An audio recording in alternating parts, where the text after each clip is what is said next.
నమస్కారం ETV news కి స్వాగతం ముందుగా ముఖ్యాంశాలు తెలంగాణలో అనుమతులు లేని భవనాలు లేఅవుట్ల క్రమబద్ధీకరణకు ఉత్తర్వులు 60 రోజుల్లో దరఖాస్తు చేసుకోవాలని ప్రకటన కాపులకు ప్రత్యేక కార్పొరేషన్ ఏర్పాటుకు ఆంధ్రప్రదేశ్ మంత్రివర్గం నిర్ణయం ఇసుక అక్రమాలపై ఉన్నత స్థాయి విచారణకు తీర్మానం కరువు నివారణ సాగునీటి ప్రాజెక్టుల నిర్మాణంపై ఆంధ్రప్రదేశ్ సర్కార్ సమీక్ష ఈ ఏడాది 3000 కోట్ల అదనపు నిధుల మంజూరుకు అంగీకారం రెండో విడత మిషన్ కాకతీయకు తెలంగాణ సర్కార్ సన్నాహాలు జనవరి 3వ వారంలో పనులు ప్రారంభించాలని నిర్ణయం జీహెచ్ఎంసీ ఎన్నికల నిర్వహణకు గడువు పొడిగించిన హైకోర్టు 2016 జనవరి 31 లోపు జరపాలని తెలంగాణ సర్కార్కు స్పష్టీకరణ హైదరాబాద్ లో మరోసారి చెలరేగిన గొలుసు దొంగలు ఆటోనగర్లో దోపిడీదారులపై పోలీసుల కాల్పులు త్రుటిలో తప్పించుకున్న చోరులు బీహార్లో పదునెక్కిన విమర్శలు సిక్కుల ఓచకోతకు కారణమైన కాంగ్రెస్ కు అసహనంపై మాట్లాడే అర్హత లేదన్న మోదీ రాహుల్ ఎదురుదాడి అక్టోబర్లో వాహన రంగానికి పండుగ 20% పెరిగిన కార్ల విక్రయాలు మారుతి హుండాయ్ రికార్డు అమ్మకాలు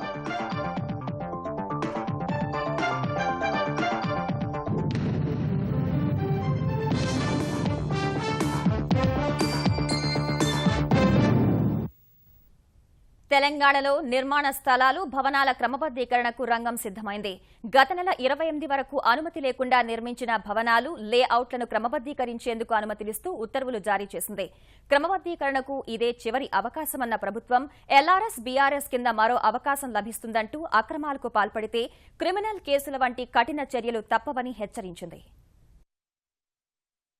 తెలంగాణలో అనుమతి లేని భవనాలు లేఅవుట్ల క్రమబద్దీకరణకు తెరాస ప్రభుత్వం శ్రీకారం చుట్టింది ఈ మేరకు ఉత్తర్వులు జారీ చేసిన సర్కారు అక్టోబర్ 28 నాటికి ఉన్న భవనాలు రిజిస్టర్ అయిన డాక్యుమెంట్లకు మాత్రమే ఎల్ఆర్ఎస్ బీఆర్ఎస్ వర్తిస్తుందని స్పష్టం చేసింది మురికివాడల్లో నివసించే ప్రజల స్థలాలను చదరపు మీటరుకు 5 రూపాయల చొప్పున మాత్రమే వసూలు చేసి క్రమబద్దీకరించనున్న ప్రభుత్వం మిగతా ప్లాట్లు ఇళ్ల క్రమబద్దీకరణకు 100 మీటర్ల లోపు ప్రతి చదరపు మీటరుకు 200 రూపాయలు వసూలు చేయనుంది 101 నుంచి 300 మీటర్ల వరకు ప్రతి చదరపు మీటరుకు 400 రూపాయలు 301 నుంచి 500 మీటర్ల వరకు ప్రతి చదరపు మీటరుకు 600 రూపాయల చొప్పున వసూలు చేయనుంది 500 మీటర్ల పైన ప్రతి చదరపు మీటరుకు 750 రూపాయల చొప్పున పన్ను విధించనుంది మొదట 10,000 రూపాయల రుసుం చెల్లించి దరఖాస్తు చేసుకోవాలని సూచించిన ప్రభుత్వం ఇవాళ్టి నుంచి 60 రోజుల పాటు దరఖాస్తు చేసుకునేందుకు వీలు కల్పించింది పరిశీలన అనంతరం 6 నెలలలోపు దరఖాస్తులు ఆమోదిస్తామని తెలిపింది క్రమబద్దీకరణకు ఇదే చివరి అవకాశమని స్పష్టం చేసిన వాణిజ్య పన్నుల శాఖ మంత్రి తలసాని గడువు తీరిన అనంతరం అక్రమ లేఅవుట్లు భవనాలపై కఠిన చర్యలు తీసుకుంటామని తేల్చి చెప్పారు ఇక ఫ్యూచర్ లా బీపీఎస్ ఎల్ఆర్ఎస్ అనేది ఉండదు పర్మిషన్స్ కూడా చాలా సింప్లిఫై చేస్తున్నాం మొత్తం సింగిల్ విండో చేయాలనేటువంటి ఆలోచన ప్రభుత్వాన్ని రెండోది ఇష్టం ఉన్నట్టు టీవీటే కడితే ఇదే విధంగా ఎల్ఆర్ఎస్ బీపీఎస్ మళ్ళీ వస్తుందని చెప్పి అతి తెలివితో ఎవరన్నా పోతే మాత్రం చాలా కఠినమైనటువంటి నిబంధనలను కూడా మేము ఇందులో పొందుపరచడం జరిగింది ఎవరైతే అక్రమంగా బిల్డింగ్స్ కడితే క్రిమినల్ కేసు కూడా ఇంపోజ్ చేయాలనేటువంటిది ఈ జీవోలో కూడా అది పొందుపరచడం జరిగింది అయితే అక్రమ లేఅవుట్లు ఫ్లాట్లను కూడా లీగల్ ఒపీనియన్ తీసుకుని రిజిస్ట్రేషన్ కు అనుమతించడం జరుగుతుంది ఏదైతే శిఖం భూములు గాని నాలాలు గాని సర్వీస్ రోడ్లు గాని ఇటువంటి వాటికి మాత్రం ఇది వర్తించదు భవిష్యత్తులో వెలిసే అక్రమ నిర్మాణాల నుంచి ఆస్తి పన్ను విద్యుత్ నీటి బిల్లులను 3 వసూలు చేస్తామని మంత్రి తలసాని చెప్పారు ఆంధ్రప్రదేశ్లో కాపులకు ప్రత్యేక కార్పొరేషన్ ఏర్పాటు చేయాలని ప్రభుత్వం నిర్ణయించింది నవంబర్ 7లోగా ఇందుకు సంబంధించిన ప్రక్రియ పూర్తి చేయాలని మంత్రివర్గంలో తీర్మానించింది రాష్ట్రంలో ఇసుక అక్రమ తవ్వకాలపై మంత్రివర్గంలో సుదీర్ఘంగా చర్చించిన ముఖ్యమంత్రి చంద్రబాబు అక్రమాల నియంత్రణకు ప్రత్యేకంగా ఐఏఎస్ లేదా ఐపీఎస్ అధికారిని నియమించాలని నిర్ణయించారు మద్యం దుకాణాల నిర్వహణ సహా పలు అంశాలపై సుదీర్ఘంగా చర్చిస్తున్న చంద్రబాబు ప్రభుత్వమే మద్యం దుకాణాలు నిర్వహించాలన్న ప్రతిపాదనను ఉపసంహరించుకోవాలని నిర్ణయించినట్టు తెలిసింది కర్నూలులో ఉర్దూ విశ్వవిద్యాలయం ఏర్పాటుకు మంత్రివర్గం ఆమోదం తెలిపింది ఆంధ్రప్రదేశ్లో కరువు నివారణ, సాగునీటి ప్రాజెక్టుల నిర్మాణాన్ని వేగవంతం చేయాలని భావిస్తున్న ప్రభుత్వం జలవనరుల శాఖకు బడ్జెట్లో భారీగా అదనపు నిధులు కేటాయింపునకు అంగీకారం తెలిపింది. ప్రస్తుత బడ్జెట్లోనే జలవనరుల శాఖకు అదనంగా 3,000 కోట్లు కేటాయించాలని ఆర్థిక శాఖ నిర్ణయించింది.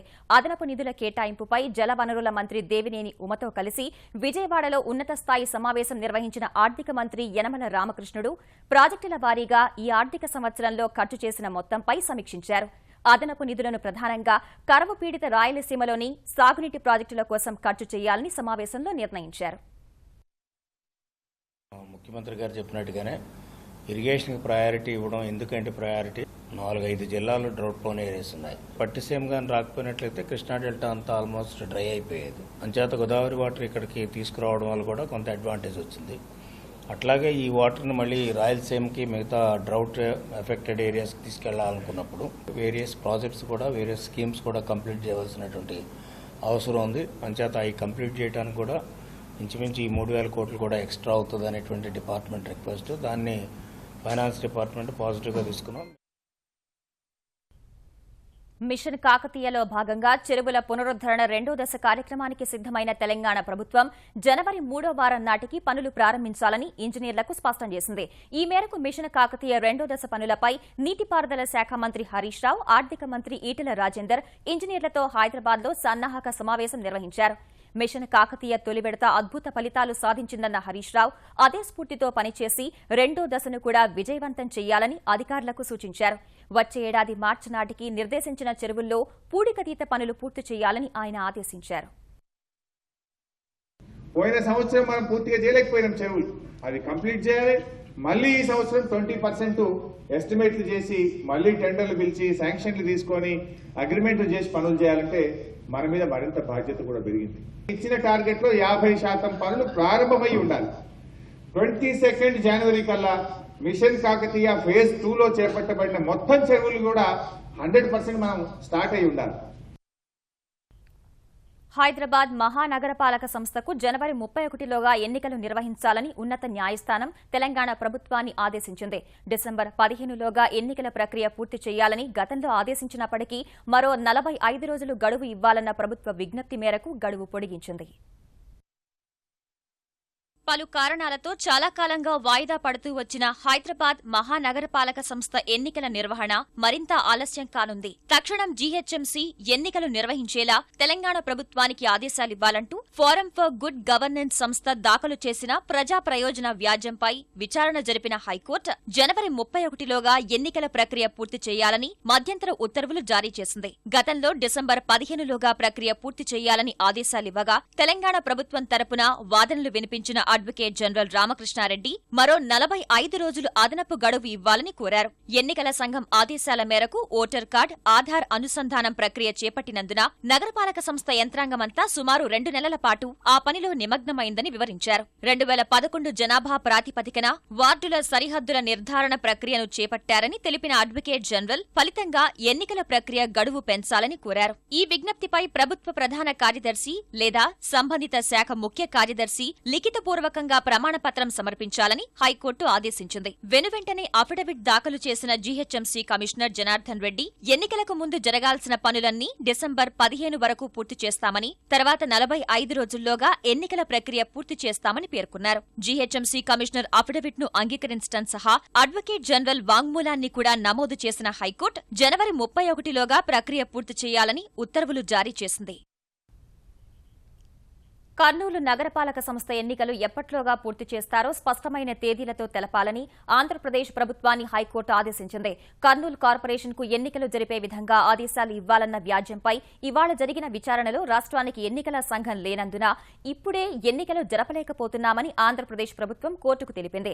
4 వారాల్లో ఎన్నికల సంఘం ఏర్పాటు చేసేందుకు చర్యలు తీసుకుంటామని ప్రభుత్వం నివేదించగా మొత్తం ఎన్నికల ప్రక్రియ పూర్తి చేసేందుకు ఎంత సమయం పడుతుందని కోర్టు ప్రశ్నించింది.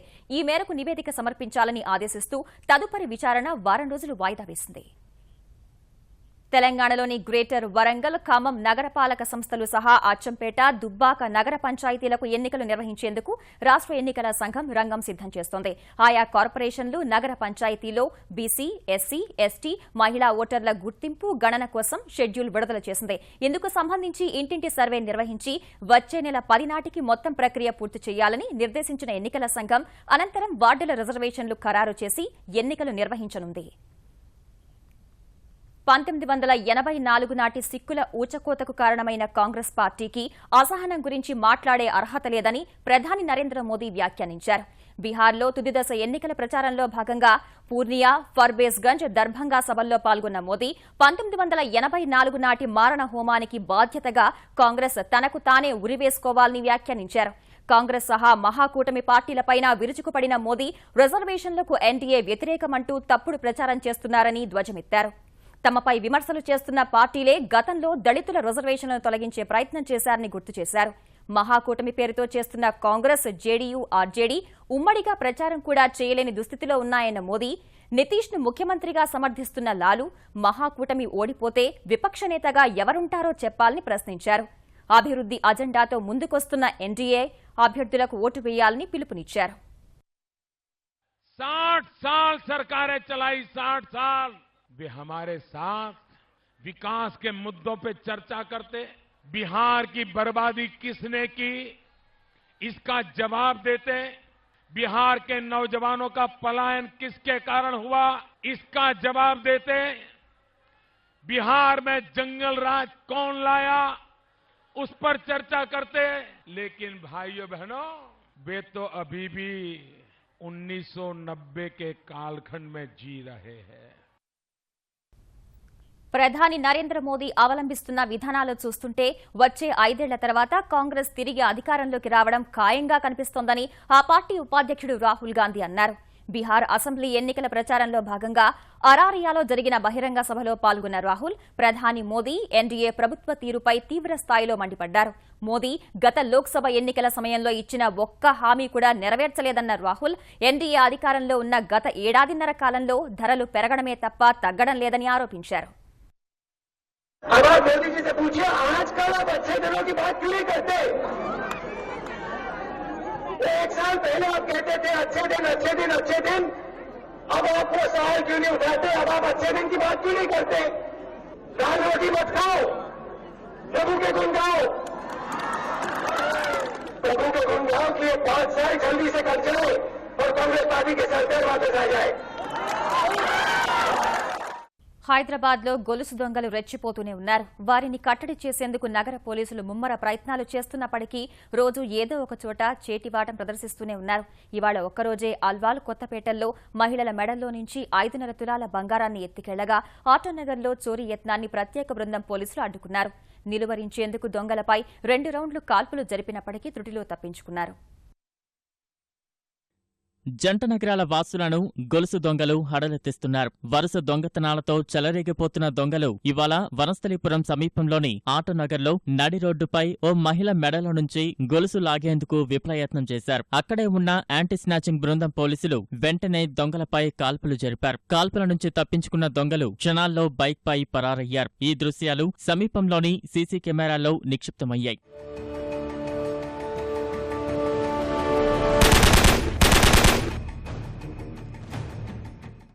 ఇంటి నుండి నేను 11 o'clock బయటకు వెళ్ళానండి. బయటకు వెళ్తుంటే కొద్దిగా దూరం వెళ్ళేసరికి వెనక నుండి ఇద్దరు వచ్చి మెడ మీద కొట్టిండ్రు. కొట్టేసరికి చైన్ నా చేతికి వచ్చింది. వాడు కొట్టేసి వెళ్ళిపోయింది అన్నట్టు. అప్పుడే పోలీసు వాళ్ళు వచ్చి వాళ్ళకు గన్ షూట్ చేసేసి వెళ్ళిపోయారు. అప్పుడే షూట్ చేశారు, కానీ వాళ్ళకి మిస్ అయ్యి వాళ్ళు వెళ్ళిపోయారు. మళ్ళీ వాళ్ళు ఫాలో కూడా చేసిండ్రు అన్నట్టు. నేను కూడా తేలుకోలే, కానీ వాళ్ళు అంత ఫాస్ట్గా చేసేసిండ్రు. ఘటనా స్థలాన్ని పరిశీలించిన పోలీసు ఉన్నతాధికారులు గొలుసు దొంగల కోసం ముమ్మర గాలింపు చేపట్టారు. Nakabandi and all thing was done, so still it is going, search is going on, and hopefully we'll get the people. Now we have a footage and all is there with me, so it is a very serious matter and we are taking it very seriously. మరోవైపు ఆల్వాల్, కొత్తపేటలో తమ ప్రతాపం చూపిన దొంగలు 5.5 తులాల గొలుసులు దోచుకెళ్లారు. 50 ఏళ్ల ఇందిర అల్వాల్ ఆసుపత్రి నుంచి బయటకు వస్తుండగా వెనక నుంచి యాక్టివాపై వచ్చిన దొండకుడు ఆమె మెడలో ఉన్న 2 తులాల బంగారు గొలుసు లాక్కెళ్లారు. లాక్కెళ్లాడు. మెడపై గాయాలైన బాధితురాలు అల్వాల్ పోలీసులకు ఫిర్యాదు చేసింది. కొత్తపేటలో రహదారిపై నడుచుకుంటూ వెళుతున్న హుడా కాంప్లెక్స్ నివాసి సుమతి మెడలోని 3 తులాల బంగారు గొలుసును బైక్పై వచ్చిన 2 దుండగులు లాక్కెళ్లారు. మెడ, మోచేతికి గాయాలైన ఆమె సరూర్ నగర్ పోలీసులకు ఫిర్యాదు చేశారు. నేను సగం దాకా వెళ్ళాక అక్కడ స్టార్ట్ అయింది బండి వస్తుందని చెప్పి ఇట్లా పట్టుకున్నాను. నేను పొంగి తప్పుకుందాను ఇట్లా తీయబోతున్నాను. ఇక్కడ గీకేశాడు, తీసుకెళ్లిపోయాడు. ఇట్లా చూసుకునేటప్పటికి వాడు బయటికి వెళ్ళిపోయాడు. గొలుసు దొంగతనాలు జరిగిన ప్రాంతాల్లో సీసీ కెమెరాల ఫుటేజీని పరిశీలిస్తున్న పోలీసులు స్థానికులు అందించిన సమాచారంతో గొలుసు దొంగల కోసం ముమ్మర గాలింపు చేపట్టారు. వరంగల్ లోక్సభ ఉప ఎన్నికకు నామినేషన్ల పర్వం 2 రోజుల్లో ముగియనుండగా ఇవాళ ప్రధాన పార్టీలకు చెందిన అభ్యర్థులు పత్రాలు దాఖలు చేశారు. అధికార తెరాస అభ్యర్థి పసునూరి దయాకర్ పార్టీకి చెందిన 4 శాసనసభ్యులతో కలిసి రిటర్నింగ్ అధికారికి నామినేషన్ పత్రాలు సమర్పించారు. ముఖ్యమంత్రి కేసీఆర్ తనపై ఉంచిన నమ్మకాన్ని నిలబెడతానని దయాకర్ ధీమా వ్యక్తం చేశారు. ప్రధాన ప్రతిపక్షం కాంగ్రెస్ అభ్యర్థి సిరిసిల్ల రాజయ్య, సీనియర్ నాయకులు పొన్నాల, బస్వరాజ్ సారయ్యలతో కలిసి నామినేషన్ పత్రాలు దాఖలు చేశారు. వామపక్షాలు బలపరిచిన లోక్సభ అభ్యర్థి గాలి వినోద్ కుమార్, సిపిఎం, సిపిఐ తెలంగాణ కార్యదర్శులు తమ్మినేని సీతారాం, చాడ వెంకటరెడ్డిలతో కలిసి ర్యాలీగా వెళ్లి నామినేషన్ వేశారు. బొట్ల సురేష్ అనే వికలాంగుడు స్వతంత్ర అభ్యర్థిగా బరిలోకి దిగేందుకు పత్రాలు సమర్పించారు. వరంగల్ పార్లమెంట్ ఉప ఎన్నికల్లో పోటీ చేయనున్న భాజపా, తెదేపా ఉమ్మడి అభ్యర్థి ఎంపికపై సందిగ్ధత కొనసాగుతోంది.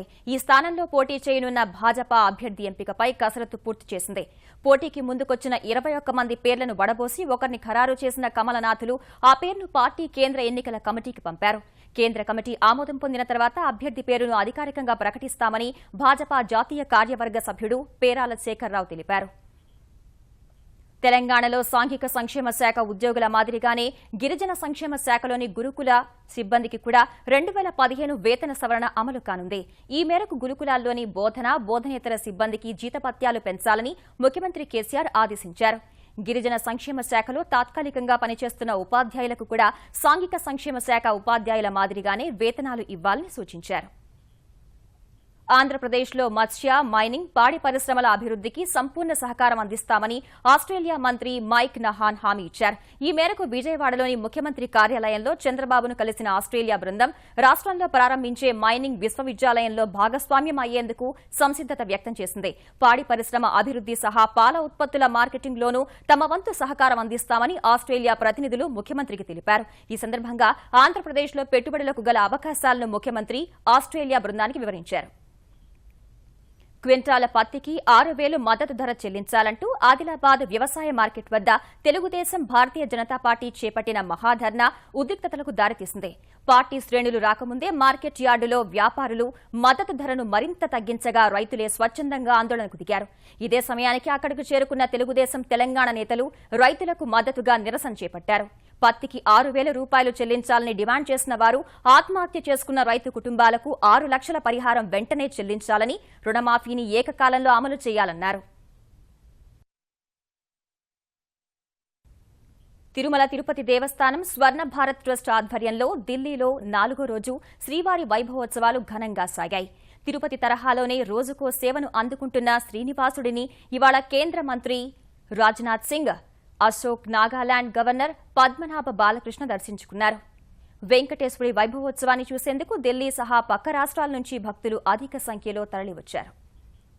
సైన్యంలో పనిచేసిన విశ్రాంత ఉద్యోగులకు ఒకే హోదా, ఒకే పింఛన్ పథకాన్ని అమలు చేసేందుకు కేంద్రం కసరత్తు ముమ్మరం చేసిన వేళ తమకు ఓఆర్ఓపీని వర్తింపచేయాలని పారామిలిటరీలో పనిచేసిన మాజీ ఉద్యోగులు ఆందోళన బాట పట్టారు.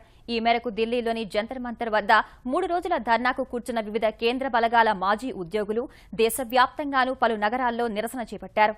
సైనిక దళాలు మాదిరిగానే అత్యంత క్లిష్ట పరిస్థితుల్లో పనిచేస్తున్న తమకు వారితో సమానంగా ఓఆర్ఓపీ కింద లభించే అన్ని ప్రయోజనాలు కల్పించాలని డిమాండ్ చేశారు. ప్రభుత్వం స్పందించకుంటే త్వరలోనే ఆందోళనను మరింత ఉధృతం చేస్తామని తెలిపారు. వరుస పండగలు వచ్చిన అక్టోబర్లో దేశీయ మార్కెట్లో కార్ల విక్రయాలు జోరుగా సాగాయి. గత ఏడాది అక్టోబర్ నెలలో అమ్మకాలతో పోలిస్తే ఈ ఏడాది 20% పైగానే వృద్ధిని నమోదు చేశాయి. మారుతి సుజుకి గత ఏడాది 97,000 కార్లను విక్రయించగా ఈ ఏడాది 1,20,000కు పైనే కార్లను అమ్మింది. హోండా మోటార్ కూడా గత ఏడాది 37,000 యూనిట్లను అమ్మితే ఈ ఏడాది తమ విక్రయాలు 47,000కు పెంచుకుంది. టాటా మోటార్స్ అమ్మకాలు గత ఏడాదితో పోలిస్తే 11% పెరిగాయి. వడ్డీ రేట్లలో తగ్గుదల, ఇంధన ధరలు స్థిరంగా ఉండడం, కొత్త కొత్త మోడళ్ల రాకతో అమ్మకాలు పెరిగాయని, రాబోయే రోజుల్లో ఇవి మరింత ఊపందుకోగలవని కార్ల తయారీ కంపెనీలు విశ్వాసం వ్యక్తం చేశాయి. అంతర్జాతీయ ఆర్థిక వ్యవస్థలో మందగమనం, కార్పొరేట్ సంస్థల త్రైమాసిక ఫలితాలు నిరాశపరచడం సహా దేశీయ మదుపరులు పెట్టుబడులు ఉపసంహరిస్తున్న వేళ దేశీయ స్టాక్ మార్కెట్లు వరుసగా 6వ రోజు నష్టాల్లో ముగిశాయి. గత 5 సెషన్లలో 912 పాయింట్లు క్షీణించిన సెన్సెక్స్ ఇవాళ మరో 98 పాయింట్లు తగ్గింది. జూన్ తర్వాత వరుసగా అత్యధిక రోజులు నష్టాల్లో పయనించిన సూచీ ఉదయం 26,642 వద్ద ప్రారంభమైంది. మొదట్లో లభించిన కొనుగోళ్ల మద్దతుతో 26,884 పాయింట్ల గరిష్ట స్థాయిని తాకిన సూచీ దేశ తయారీ రంగంలో వృద్ధి 22 నెలల కనిష్టానికి పడిపోయిందన్న ప్రైవేట్ సర్వే ఆధారంగా అమ్మకాల ఒత్తిడి పెరిగి 26,378 పాయింట్ల కనిష్ట స్థాయికి పడిపోయింది. చివరకు 26,559 వద్ద స్థిరపడింది. జాతీయ స్టాక్ ఎక్స్చేంజ్ సూచీ నిఫ్టీ 15 పాయింట్లు తగ్గి 8,051 వద్ద ముగిసింది. ఈటీవీ న్యూస్ సమాప్తం. నమస్కారం.